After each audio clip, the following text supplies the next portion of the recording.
ஓம் சாந்தி. October 16, 2025. காலை முரளி பாப்தாதா, மதுபன். இனிமையான குழந்தைகளே, ஏகாந்தத்தில் அமர்ந்திருந்து உங்கள் ஷரீரத்திலிருந்து நீங்கள் வேறுபட்ட ஓர் ஆத்மா என்ற அனுபவத்தை பயிற்சி செய்யுங்கள். இதுவே மரணித்து வாழ்தல் எனப்படுகிறது. கேள்வி: ஏகாந்தம் என்பதன் அர்த்தம் என்ன? நீங்கள் ஏகாந்தத்தில் அமர்ந்திருக்கும் பொழுது எதனை அனுபவம் செய்ய வேண்டும்? பதில்: ஒரே ஒருவரின் நினைவிலிருந்து ஷரீரமற்று இருப்பதே ஏகாந்தம், அதாவது ஒருவரின் அன்பில் மூழ்கி இருத்தல் என்பதன் அர்த்தமாகும். அதாவது ஏகாந்தத்தில் அமர்ந்திருந்து ஆத்மாவாகிய நான் இந்த ஷரீரத்தை நீக்கிவிட்டு தந்தையிடம் செல்கின்றேன் என்ற அனுபவத்தை பெறுவதே இதன் அர்த்தமாகும். வேறு எவரையும் நினைவு செய்யக்கூடாது. நீங்கள் அங்கு அமர்ந்திருக்கும் பொழுது ஷரீரமற்றவராகுங்கள். அதாவது உங்கள் ஷரீரத்தில் இருக்கும் பொழுது நீங்கள் மரணித்துள்ளதை போன்றிருக்க வேண்டும். ஆத்மாவாகிய நான் சிவ் பாபாவின் ஒரு குழந்தையாவேன், அவ்வளவே. இதனை பயிற்சி செய்வதனால் உங்கள் ஷரீர உணர்வு தொடர்ந்தும் துண்டிக்கப்படும். ஓம் சாந்தி. தந்தை அனைத்திற்கும் முதலில் குழந்தைகளாகிய உங்களுக்கு விளங்கப்படுத்துகின்றார். இனிமையிலும் இனிமையான குழந்தைகளே, இங்கு நினைவில் அமர்ந்திருக்கும் பொழுது உங்களை ஆத்மாக்களாக கருதி தொடர்ந்தும் தந்தையை நினைவு செய்யுங்கள். உங்கள் புத்திகள் வேறு எங்கும் ஈர்க்கப்படக்கூடாது. நீங்கள் ஆத்மாக்கள் என்பதை குழந்தைகளாகிய நீங்கள் அறிவீர்கள். ஆத்மாவாகிய நான் இந்த ஷரீரத்தின் மூலம் ஒரு பாகத்தை நடக்கின்றேன். ஆத்மா அழிவற்றவரும் ஷரீரம் அழியக்கூடியதும் ஆகும். ஆகவே குழந்தைகளாகிய நீங்கள் ஆத்ம உணர்வுடையவர்களாகி தந்தையின் நினைவில் நிலைத்திருக்க வேண்டும். நான் ஓர் ஆத்மா. இந்த அங்கங்களை செயல்படுத்துவதும் நிறுத்துவதும் என்னை பொறுத்ததாகும். உங்கள் ஷரீரத்திலிருந்து நீங்கள் வேறுபட்டவர் என நீங்கள் ஒவ்வொருவரும் கருத வேண்டும். தந்தை கூறுகின்றார், உங்களை ஆத்மாக்கள் என கருதுங்கள். தொடர்ந்தும் உங்கள் ஷரீரங்களை மறந்து விடுங்கள். ஆத்மாவாகிய நான் சுதந்திரமானவன். நான் வேறு எவரையும் அன்றி ஒரே ஒரு தந்தையை மாத்திரம் நினைவு செய்ய வேண்டும். நான் வாழும் வரை நான் மரணித்த ஸ்திதியில் நிலைத்திருக்க வேண்டும். இப்பொழுது ஆத்மாக்களாகிய எங்களின் யோகம் தந்தையுடன் இருக்க வேண்டும். நான் எனது வீட்டிற்கும் உலகத்திற்கும் மரணித்துள்ளேன். நீங்கள் மரணிக்கும் பொழுது உலகம் உங்களுக்கு மரணிக்கும் என கூறப்பட்டுள்ளது. இப்பொழுது நீங்கள் மரணித்து வாழ வேண்டும். ஆத்மாவாகிய நான் சிவ் பாபாவின் குழந்தையாவேன். தொடர்ந்தும் உங்கள் ஷரீரங்களின் உணர்வை மறந்து விடுங்கள். தந்தை கூறுகின்றார், உங்களை ஆத்மாக்கள் என கருதி என்னை நினைவு செய்யுங்கள். உங்கள் ஷரீரங்களின் உணர்வை மறந்து விடுங்கள். அவை பழைய ஷரீரங்கள். பழைய பொருட்கள் அப்புறப்படுத்தப்படுகின்றன. உங்களை ஷரீரமற்றவர்களாக கருதுங்கள். நீங்கள் இப்பொழுது தந்தையை நினைவு செய்தவாறு அவரிடம் செல்ல வேண்டும். இதனை செய்வதனால் நீங்கள் இந்த பழக்கத்தை ஏற்படுத்திக் கொள்வீர்கள். இப்பொழுது நீங்கள் வீடு திரும்ப வேண்டும். ஆகவே ஏன் நீங்கள் இந்த பழைய உலகினை நினைவு செய்ய வேண்டும்? ஏகாந்தத்தில் அமர்ந்திருந்து உங்களுக்காக முயற்சி செய்யுங்கள். பக்தி மார்க்கத்தில் சிறிய குகைகளில் அமர்ந்திருந்து மாலையின் மணிகளை உருட்டி வழிபாடு செய்கிறார்கள். நீங்களும் ஏகாந்தத்தில் அமர்ந்திருந்து இதனை முயற்சி செய்தால் நீங்கள் இந்த பழக்கத்தை ஏற்படுத்திக் கொள்வீர்கள். உங்கள் வாய் மூலம் எதனையும் கூற அவசியமில்லை. இங்கே இது புத்திக்குரிய ஓர் விஷயமாகும். சிவ் பாபா ஒருவரே உங்களுக்கு கற்பிக்கின்றார். அவர் முயற்சி செய்ய வேண்டியதில்லை. இந்த பாபாவே முயற்சி செய்கின்றார். பின்னர் அவர் குழந்தைகளாகிய உங்களுக்கு விளங்கப்படுத்துகின்றார். முடிந்த அளவிற்கு அமர்ந்து இந்த முறையில் ஞானத்தை சிந்தனை செய்யுங்கள். இப்பொழுது நாங்கள் எங்கள் வீட்டிற்கு திரும்ப வேண்டும். இந்த ஷரீரங்கள் இங்கேயே துறக்கப்பட வேண்டும். தந்தையை நினைவு செய்வதன் மூலம் உங்கள் பாவங்கள் அழிக்கப்பட்டு உங்கள் ஆயுட்காலம் நீடிக்கும். நீங்கள் இதனை தொடர்ந்தும் உள்ளார்ந்தமாக சிந்திக்க வேண்டும். நீங்கள் சப்தமிட்டு எதனையும் கூற அவசியமில்லை. பக்தி மார்க்கத்தில் சிலர் பிரம்ம தத்துவத்தை நினைவு செய்கிறார்கள். மற்றும் பலர் சிவனை நினைவு செய்கிறார்கள். ஆனால் அந்த நினைவு மிக சரியானதல்ல. அவர்களுக்கு தந்தையின் அறிமுகம் கிடைக்காத போது அவர்கள் எவ்வாறு அவரை மிக சரியாக நினைவு செய்வார்கள்? இப்பொழுது உங்களுக்கு தந்தையின் அறிமுகம் கிடைத்துள்ளது. அதிகாலையில் விழித்தெழுந்து ஏகாந்தத்தில் இவ்வாறாக உங்களுடன் தொடர்ந்தும் பேசுங்கள். இந்த ஞான கடலை கடைந்து தந்தையை நினைவு செய்யுங்கள்.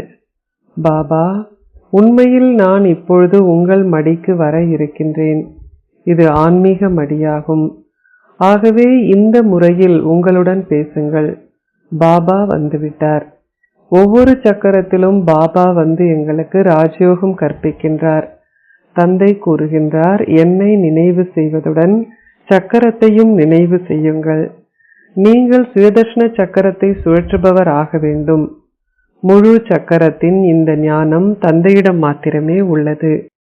இப்பொழுது அவர் அதனை உங்களுக்கு கொடுக்கின்றார். அவர் உங்களை முக்காலங்களையும் அறிந்தவர்கள் ஆக்குகின்றார். நீங்கள் முக்காலங்களையும், அதாவது ஆரம்பம், மத்தியமம், இறுதியை அறிவீர்கள். தந்தை பரமாத்மா ஆவார். அவருக்கு தனக்கென சொந்த ஷரீரம் இல்லை. அவர் இப்பொழுது இந்த ஷரீரத்தில் அமர்ந்திருந்து உங்களுக்கு விளங்கப்படுத்துகின்றார். இது ஓர் அதிசயமான விஷயமாகும். அவர் இந்த அதிர்ஷ்ட ரதத்தில் பிரவேசித்திருப்பதால் நிச்சயமாக மற்றுமோர் ஆத்மா இதில் இருந்திருக்க வேண்டும். இது அவருடைய பல பிறவிகளின் கடைசி பிறவியாகும். இவரே முதலாவது இலக்க தூய ஆத்மாவாக இருந்து பின்னர் முதல் இலக்க தூய்மையற்றவர் ஆகியவரும் ஆவார். அவர் தன்னை கடவுள் என்றோ அல்லது விஷ்ணு என்றோ அழைப்பதில்லை. இங்கு தூய்மையான ஆத்மா ஒருவர் கூட இல்லை. அனைவருமே தூய்மையற்றவர்கள். எனவே பாபா குழந்தைகளாகிய உங்களுக்கு விளங்கப்படுத்துகின்றார். இந்த முறையில் இந்த ஞானத்தை கடைந்தால் நீங்கள் சந்தோஷமாக இருப்பீர்கள்.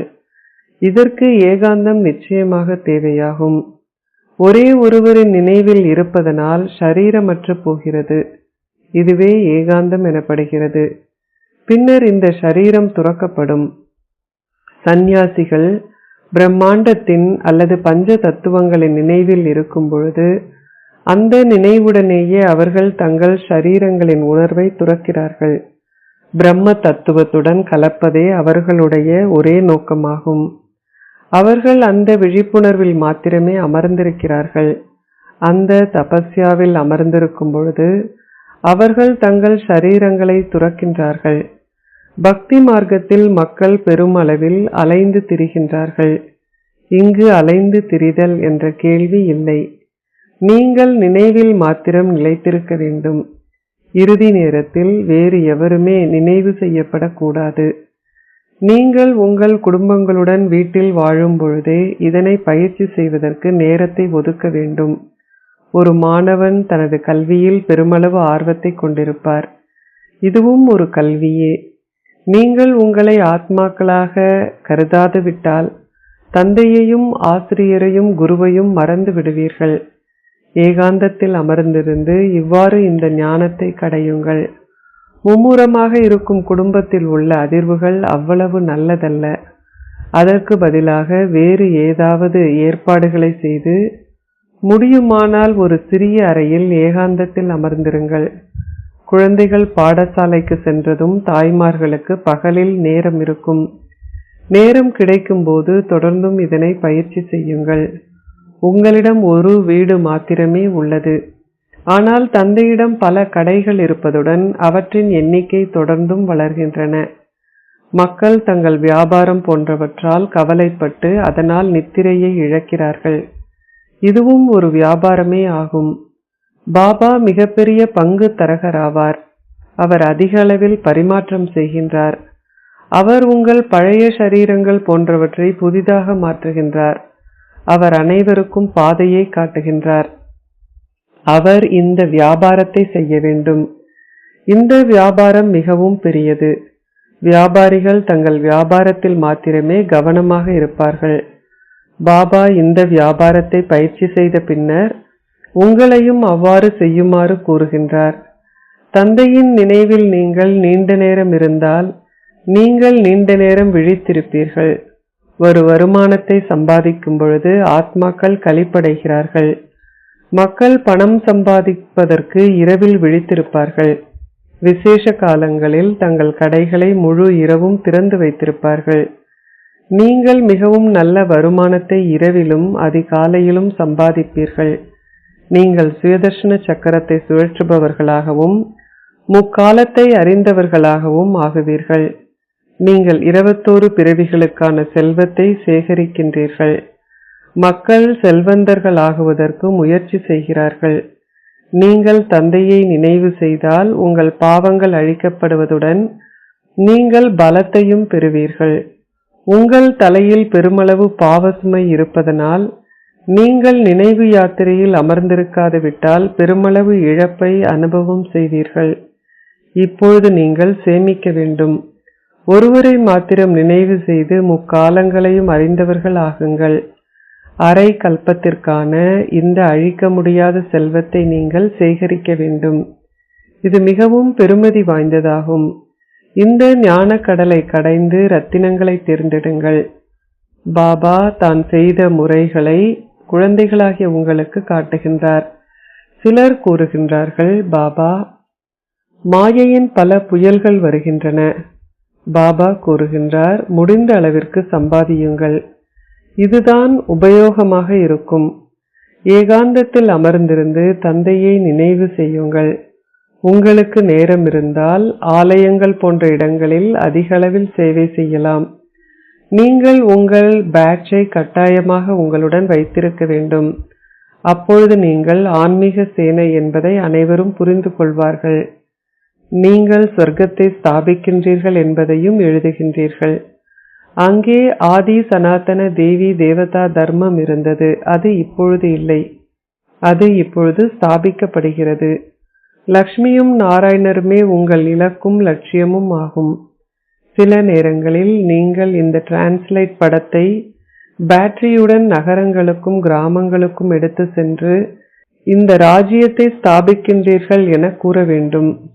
இந்த படம் முதற்தரமானதாகும். இந்த படம் மிகவும் பிரபல்யமடையும். லக்ஷ்மி நாராயணன் மாத்திரம் அல்ல, அவர்களுடைய முழு ராஜ்யமும் அங்கு இருக்கும். சுய ராஜ்யம் ஸ்தாபிக்கப்படுகிறது. தந்தை இப்பொழுது கூறுகின்றார், மன்மனாபவ், தந்தையை நினைவு செய்யுங்கள், உங்கள் பாவங்கள் அழிக்கப்படும். கீதையின் ஒரு வாரத்தை கொண்டாடுவதாக அவர்கள் கூறுகிறார்கள். இந்த திட்டங்கள் அனைத்தும் உண்மையில் ஒரு கல்பத்திற்கு முன்னரும் மிக சரியாக செய்யப்பட்டவையாகும். நீங்கள் இந்த படத்தை முழு நகரத்தையும் சுற்றி எடுத்து வரும் பொழுது அதனை பார்ப்பவர்கள் அனைவரும் மிகவும் சந்தோஷம் அடைவார்கள். அவர்களுக்கு கூறுங்கள், தந்தையையும் ஆஸ்தியையும் நினைவு செய்யுங்கள். மன்மனாபவ், இது கீதையிலிருந்து வந்த வார்த்தையாகும். சிவபாபா கடவுள் கூறுகின்றார். அவர் கூறுகின்றார், என்னை நினைவு செய்யுங்கள், உங்கள் பாவங்கள் அழிக்கப்படும். 84 பிறவி சக்கரத்தை நினைவு செய்வதால் அவ்வாறே நீங்கள் ஆகுவீர்கள். நீங்கள் நூல்களை தொடர்ந்தும் பரிசாக கொடுக்கலாம். சிவபாபாவின் பொக்கிஷ களஞ்சியம் தொடர்ந்தும் நிறைந்து வழிகிறது. நீங்கள் மேலும் முன்னேறும் பொழுது பெருமளவு சேவை இடம்பெறும். இலக்கும் லட்சியமும் மிகவும் தெளிவானதாகும். அங்கே ஓர் ராஜ்யமும் ஒரு தர்மமும் இருந்தது. நீங்கள் மிகவும் செல்வந்தர்களாக இருக்கின்றீர்கள். அங்கே மக்கள் ஓர் ராஜ்யத்தையும் ஓர் தர்மத்தையும் விரும்புவார்கள். மக்களுக்கு தேவையானவற்றின் அடையாளங்கள் உங்கள் முன் உள்ளன. பின்னர் நீங்கள் கூறுபவை சரியானவை என்பதை அவர்கள் புரிந்து கொள்வார்கள். 100% தூய்மை, அமைதி, சந்தோஷமான ராஜ்யம் மீண்டும் ஒரு முறை ஸ்தாபிக்கப்படுகிறது. பின்னர் நீங்களும் சந்தோஷமாக இருப்பீர்கள். நீங்கள் நினைவில் இருக்கும் பொழுது உங்கள் அன்பு இலக்கை தாக்கும். நீங்கள் குறைவாக பேசி மௌனத்தில் இருக்க வேண்டும். நீங்கள் அதிக அளவு சப்தத்திற்குள் வரக்கூடாது. பாபா பாட்டுகளையோ கவிதை போன்றவற்றையோ விரும்புவதில்லை. நீங்கள் வெளியிடத்து மக்களுடன் உங்களை ஒப்பிடக்கூடாது. உங்களுடைய அனைத்தும் முற்றிலும் வித்தியாசமானது. உங்களை ஆத்மாக்களாக கருதி தந்தையை நினைவு செய்யுங்கள், அவ்வளவுதான். நீங்கள் மக்கள் வாசித்ததும் விழித்தெழக்கூடிய மிகவும் நல்ல ஸ்லோகன்களை வைத்திருக்க வேண்டும். பல எண்ணிக்கையான குழந்தைகளின் எண்ணிக்கை தொடர்ந்தும் அதிகரிக்கும். ஆனால் பாபாவின் பொக்கிஷ களஞ்சியம் நிறைந்திருக்கும். குழந்தைகள் கொடுத்த அனைத்தையும் அவர்களே உபயோகப்படுத்துவார்கள். தந்தை தன்னுடன் பணத்தை கொண்டு வருவதில்லை. உங்கள் பொருட்களை நீங்களே உபயோகப்படுத்துவீர்கள். பாரத மக்கள் பலவற்றை தாங்கள் சீர்திருத்துவதாக நம்புகிறார்கள். 5 வருட காலத்திற்குள் அதிக அளவு தானியங்கள் கிடைக்கும் என்பதால் அங்கு என்றுமே தானியத்தை பற்றி எவ்வித சிரமமும் இருக்க முடியாது என அவர்கள் கூறுகிறார்கள்.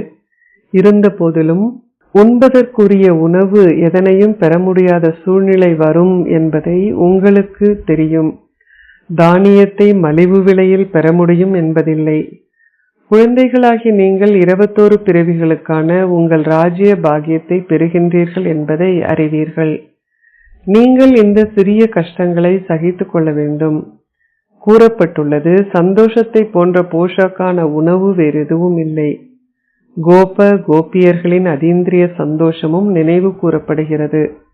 அங்கு பல குழந்தைகள் இருப்பார்கள். இந்த நாட்டுக்கு சொந்தமானவர்கள் தொடர்ந்தும் வருவார்கள். விருட்சம் இங்கேயே வளர வேண்டும். ஸ்தாபனை இங்கே இடம் பெறுகிறது. இது போன்ற மற்ற சமயங்களில் இடம் பெறுவதில்லை. அவர்கள் மேலிருந்து கீழிறங்கி வருகிறார்கள். அவர்கள் வரும்பொழுது அவர்களின் விருட்சம் ஏற்கனவே நாட்டப்பட்டது போன்றிருக்கும். பின்னர் அவர்கள் வரிசை கிரமமாக கீழிறங்கி வர அவர்களின் விருட்சம் தொடர்ந்தும் வளரத் தொடங்குகிறது. அவர்களுக்கு எவ்வித சிரமமும் இல்லை. அவர்கள் மேலிருந்து கீழே வந்து தங்கள் பாக்கியத்தை நடிக்க வேண்டும். ஆகவே அதில் போற்றுவதற்கு எவ்விதமான விஷயமும் இல்லை. பின்பற்றுபவர்கள் தொடர்ந்தும் இங்கே தங்கள் சமய ஸ்தாபகர்களை பின்பற்றுவார்கள்.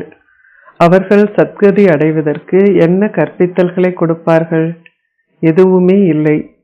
இங்கே எதிர்கால தேவ தர்மத்தை தந்தை ஸ்தாபிக்கின்றார். சங்கம யுகத்தில் புதிய நாற்று நடப்படுகிறது.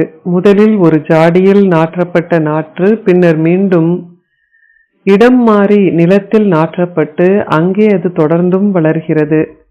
நீங்கள் அனைவரும் நாற்று நடுகின்றீர்கள். பின்னர் அது சத்தியுகத்தில் வளர்ந்து நீங்கள் உங்கள் எதிர்கால ராஜ்யத்தை பெறுவீர்கள்.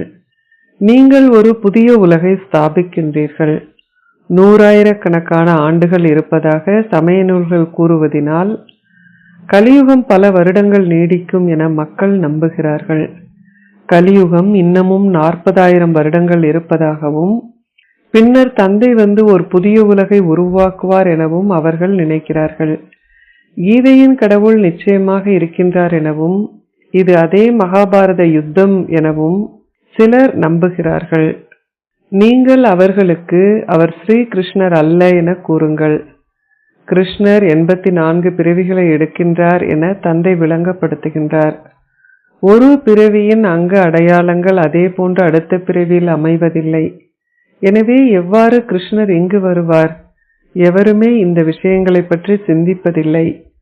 ஸ்ரீ கிருஷ்ணர் சொர்க்கத்தின் இளவரசர் என்பதை நீங்கள் புரிந்துள்ளீர்கள். எனவே அவர் எவ்வாறு துவாபர யுகத்தில் வர முடியும்? லக்ஷ்மி நாராயணனின் படத்தை பார்க்கும் பொழுது உங்களால் அனைத்தையும் புரிந்து கொள்ள முடிகின்றது. சிவ் பாபா இந்த ஆஸ்தியை உங்களுக்கு கொடுக்கின்றார். சத்யுகத்தை தந்தையே ஸ்தாபிக்கின்றார். சக்கரம், விருட்சம் போன்றவற்றின் படங்களும் குறைந்தவை அல்ல. ஒரு நாள் நீங்கள் வைத்திருக்கின்ற இந்த படங்கள் அனைத்தும் டிரான்ஸ்லைட் வடிவில் உருவாக்கப்படும். பின்னர் அனைவரும் அத்தகைய படங்களை கேட்பார்கள். அத்தகைய படங்களினால் விரைவான சேவை இடம்பெறும். உங்களுக்கு நேரம் இல்லாத அளவிற்கு உங்களிடம் அதிக அளவில் குழந்தைகள் வருவார்கள். பலர் வருவார்கள். நீங்கள் சந்தோஷம் அடைவீர்கள். நாளுக்கு நாள் உங்கள் ஆற்றல் அதிகரிக்கும். நாடகத்திற்கு ஏற்ப மலர்களாக வருபவர்கள் ஈர்க்கப்படுவார்கள். பாபா இவரின் புத்தியை தூண்டுங்கள் என குழந்தைகளாகி நீங்கள் கூற மாட்டீர்கள். பாபா எவரின் புத்தியையும் ஈர்ப்பதில்லை. சரியான நேரத்தில் அவர்கள் தாமாகவே கவரப்படுவார்கள். தந்தை உங்களுக்கு பாதையை மாத்திரம் காட்டுவார். அநேக பெண் குழந்தைகள் எழுதுகிறார்கள், எனது கணவனின் புத்தியை தொடுங்கள். பாபா அனைவரின் புத்தியையும் தொட்டால் அனைவருமே சொர்க்கத்திற்கு வந்து விடுவார்கள். கல்வியில் சிறிதளவு முயற்சி செய்யப்பட வேண்டும். நீங்கள் கடவுளின் உதவியாளர்கள். பாபா உங்களுக்கு முன்கூட்டியே அனைத்து உண்மைகளையும் கூறுகின்றார். அவர் நீங்கள் என்ன செய்ய வேண்டும் என்பதை சரியாகவே கூறுகின்றார். இந்த படங்களை எடுத்துக்கொள்வதுடன் ஏணியின் படத்தையும் எடுத்துக்கொள்ளுங்கள். நாடகத்திற்கு ஏற்ப ஸ்தாபனை இடம்பெற வேண்டும். சேவைக்காக பாபா கொடுக்கின்ற வழிகாட்டல்களில் கவனம் செலுத்துங்கள். பாபா கூறுகின்றார், 100,000கணக்கான பேட்சை வித்தியாசமான வகைகளில் உருவாக்குங்கள். புகைவண்டி டிக்கெட்டை வாங்க 100 மைல்கள் சுற்றி சேவை செய்யுங்கள். ஒரு பெட்டியிலிருந்து மற்றொன்றுக்கும் அதிலிருந்து மற்றொன்றுக்கும் செல்லுங்கள். இது மிகவும் இலகுவானது. குழந்தைகளாகி நீங்கள் சேவை செய்வதில் ஆர்வமுள்ளவர்களாக இருக்க வேண்டும். அச்சா, இனிமையிலும் இனிமையான அன்பிற்குரிய, எப்பொழுதோ காணாமல் சென்று இப்பொழுது கண்டெடுக்கப்பட்டிருக்கும் குழந்தைகளுக்கு உங்கள் தந்தை தாயாக இருக்கும் பாப் தாதாவின் அன்பும் நினைவுகளும் காலை வந்தனங்களும். ஆன்மீக தந்தை ஆன்மீக குழந்தைகளுக்கு நமஸ்தே கூறுகின்றார். ஆன்மீக குழந்தைகள் ஆன்மீக தந்தைக்கு நமஸ்தே கூறுகின்றோம். தாரணைக்குரிய சாரம் 1. ஞான கடலை கடைந்து மிக சிறந்த ரத்தினங்களை பிரித்தெடுங்கள். ஒரு வருமானத்தை சேமித்துக் கொள்ளுங்கள். உண்மையான உதவியாளராகி சேவை செய்யுங்கள். 2. கல்வியில் மிக்க ஆர்வமுடையவராகுங்கள். நேரம் கிடைக்கும் பொழுதெல்லாம் ஏகாந்தத்தில் இருங்கள். உயிருடன் வாழும் பொழுதும் உங்கள் ஷரீரத்திலிருந்து மரணித்திருக்க பயிற்சி செய்யுங்கள். இந்த ஸ்திதியை தொடர்ந்தும் அனுபவம் செய்வதனால் ஷரீர உணர்வை மறந்து விடுங்கள். ஆசீர்வாதம். உங்களுடைய பிரதான சமஸ்காரத்தை மாற்றுவதன் மூலம் எடுத்துக்காட்டின் சொரூபமாக இருப்பதனால் உலக மாற்றுபவர் ஆகுவீர்களாக. உங்கள் ஒவ்வொருவருக்கும் ஒரு பிரதான சமஸ்காரம் உள்ளது. அதனை உங்கள் சுபாவமென நீங்கள் அழைக்கின்றீர்கள். அதுவே காலத்திற்கு காலம் நீங்கள் முன்னேறி செல்வதற்கு தடையாக உள்ளது. அந்த பிரதான சமஸ்காரத்தை மாற்றுபவராகி எடுத்துக்காட்டின் சொரூபமாக இருந்தால் மாத்திரமே முழு உலகமும் மாற்றமடையும். இப்பொழுது இது ஆரம்பம் முதலே ஒருவரின் சமஸ்காரமாக இருந்தது என எவராலுமே கூற முடியாத அளவிற்கு அத்தகைய மாற்றத்தை ஏற்படுத்துங்கள். இந்த பழைய சமஸ்காரம் எந்த சதவிகித அளவிலேனும் தென்படாத போது, அதன் ஒரு சுவடேனும் வெளிப்படாத போது, அதனை பற்றி பேசப்படாத போது நீங்கள் முழுமையான மாற்றத்தின் எடுத்துக்காட்டின் சொரூபம் என அழைக்கப்படுவீர்கள். ஸ்லோகம். முயற்சி செய்வதற்கான நேரம் இப்பொழுது கடந்துவிட்டது. எனவே உங்கள் இதயத்தில் உங்கள் வாழ்க்கையை மாற்றுவதற்கான சத்தியம் ஒன்றை செய்யுங்கள். அவ்யக்த இஷாரா. தனக்காகவும் மற்ற அனைவருக்காகவும் மனதின் மூலமாக யோகத்தின் சக்திகளை பரிசோதனை செய்யுங்கள். விஞ்ஞானத்தை நீங்கள் பயன்படுத்தும் பொழுது விஞ்ஞானம் மிக நன்றாக தனது வேலையை செய்வதை புரிந்து கொள்கிறீர்கள். அவ்வாறே மௌன சக்தியினால் பரிசோதனை செய்து பாருங்கள். இதற்கு மன ஒருமைப்பாட்டின் பயிற்சியை அதிகரியுங்கள். மனதை கட்டுப்படுத்தும் சக்தியே மன ஒருமைப்பாட்டிற்கு பிரதான அடிப்படையாகும். அதன் மூலமாகவே உங்கள் மனதின் சக்தி அதிகரிக்கிறது. இதற்கு ஏகாந்தத்தில் நிலைத்திருங்கள். ஓம் சாந்தி.